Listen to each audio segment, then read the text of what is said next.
De retour sur le plateau avec notre ami Hugo Prof. Il a le sourire, c'est bien. Hein, vous avez quelque chose en commun tous les deux, on dirait, Albert Darnal et vous, mon cher Hugo Prof. Oui, voilà, on s'assoit sur nos idées. Vous n'avez pas entendu, hein, il vient de me dire j'ai peur. Donc, ouais. Ah bah c'est bien, ça vous change. Ouais, bah, bonsoir d'abord. Bonsoir Jordan, bonsoir Vanessa, bonsoir Albert Darnal. Donc vous êtes un membre actif de l'UTG, Union des Tortues de Guyane. Et votre syndicat tente de venir et revenir à la charge très régulièrement, notamment ces dernières années, mais sans vraiment pondre des idées nouvelles, apparemment, puisque vous devez absolument toujours revenir. Je suis toujours aussi effrayé de voir autant de syndicats, en Guyane, mais aussi dans tout l'Hexagone, pareil, se quereller, débattre pour des choses aussi évidentes. Et là, je vais m'attirer peut-être la foudre. Des choses évidentes. Moi, c'est vous, hein, de toute façon, nous. L'homme est supérieur à la femme. Eh oui. Et c'est vrai. Qui dirige le plus souvent le couple à la catastrophe? N'est-ce pas l'homme? Il faut bien quelqu'un qui dirige, n'est-ce pas? Et voilà. Vous n'êtes pas d'accord, Vanessa? Tout à fait. Voilà. La question est, êtes-vous un chef de foyer, monsieur Darnal? Vous posez la question? Ah, vous pouvez répondre, hein. Je ne suis pas un chef de foyer.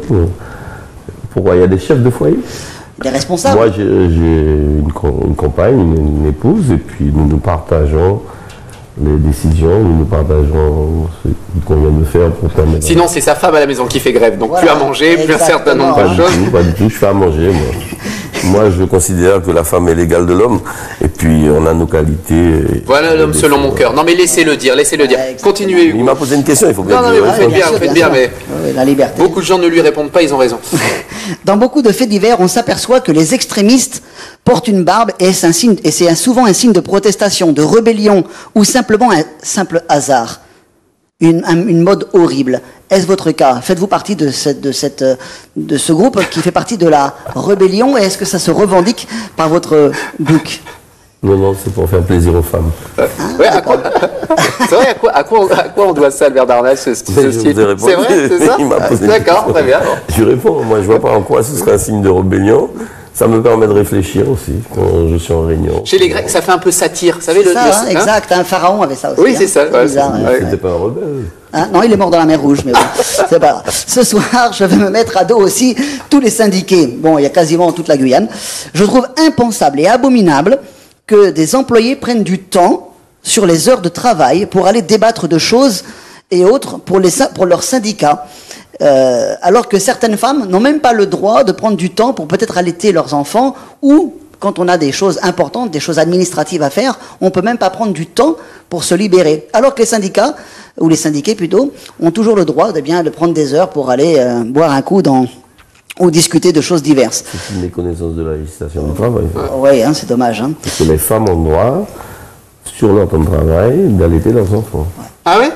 Ah, bah Vanessa. J'ai jamais vu d'enfant, moi, encore. C'est marqué dans les textes. Ils peuvent emmener leurs enfants. Vous avez besoin d'un homme comme ça. Ils ont le droit de s'absenter pour allaiter leurs enfants. Et ça marche pour moi, ça marcherait pour moi aussi. Vous n'êtes pas une femme. Ah mince alors. Bon. Vous n'allaitez pas, je pense. Comment?